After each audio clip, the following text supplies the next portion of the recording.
भगवत भक्तों को जय श्री कृष्ण।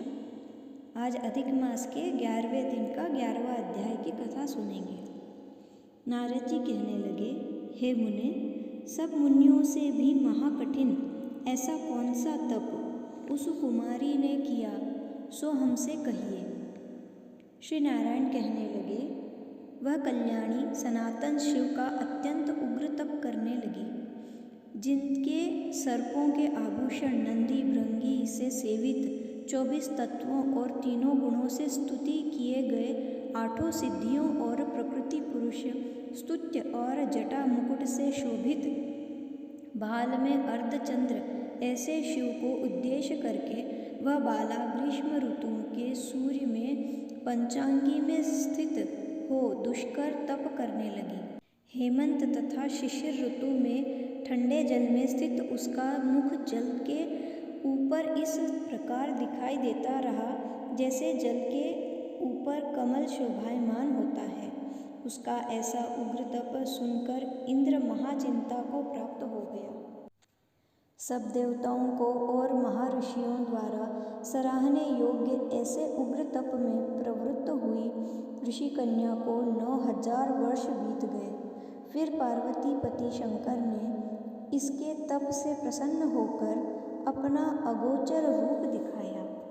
उस रूप को देखकर वह कन्या झटपट खड़ी हो गई, मानो उसकी देह में प्राण आ गए। तब से उसका शरीर जो दुर्बल हो गया था, मानो रुष्टपुष्ट हो गया। उस बाला ने नम्र होकर श्री शंकर को नमस्कार किया और विश्व वंदित श्री शिव का मानसोपचार से पूजन किया और उनकी स्तुति करने लगी। हे राजन, जब उस मेधावी ऋषि की तपस्विनी कन्या श्री शंकर भगवान की स्तुति करने शांत हो गई, तब महाउग्र तप से उसका किया हुआ स्तोत्र सुनकर प्रसन्न मुख वाले श्री सदाशिव बोले, हे तपस्विनी, तेरा कल्याण हो, मनवांछित वर मांग।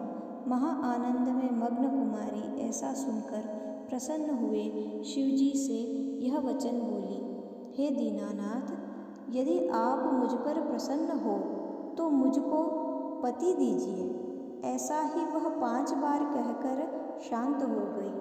तब शिवजी मुनि कन्या को कहने लगे कि हे कन्ये, तूने जो अपने मुख से कहा है वैसा ही होगा।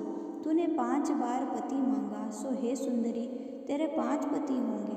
श्री कृष्ण कहने लगे, श्री शिव के ऐसे अनिप्रीतीय वचन सुनकर बाला बोली, हे सदाशिव, एक स्त्री के एक ही पति हो सकता है।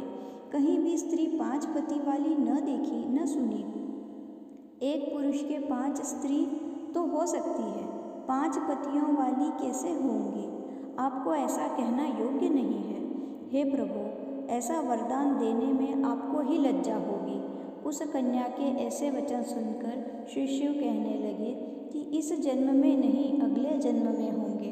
वहाँ तू तपोबल से योनि से उत्पन्न नहीं होगी और वहाँ वर्ता से उत्पन्न सुख को प्राप्त होकर परम पद को प्राप्त होगी। दुर्वासा मेरा ही रूप है, तूने उनका तिरस्कार किया। यदि दुर्वासा कोपायमान हो जाए तो तीनों लोकों को जला देवे। तूने अत्यंत ब्रह्म तेज का तिरस्कार किया और तूने भगवान के प्रिय पुरुषोत्तम मास का व्रत नहीं किया, जिसको श्री कृष्ण भगवान ने सब ऐश्वर्य सौंप दिया है।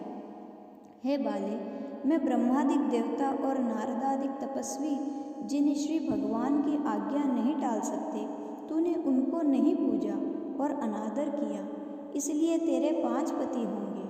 हे बाले, जो पुरुषोत्तम मास की निंदा करता है वह घोर नरक में जाता है। उसके विपरीत कभी भलाई नहीं हो सकती। जो पुरुषोत्तम के भक्त हैं वह पुत्र पौत्र और धन से युक्त है, इस लोक तथा परलोक की सिद्धि को प्राप्त होते हैं। हम सब देवता भी पुरुषोत्तम की सेवा करते हैं। इस प्रकार कहकर श्री नीलकंठ महादेव तत्काल अंतर्ध्यान हो गए। तब वह बाला चकित रह गई। सूत जी कहने लगे कि हे ऋषियों, सदाशिव के अंतर्ध्यान होने से उस कन्या को भी चिंता हो गई। 11वां अध्याय समाप्त हुआ। जय श्री कृष्ण।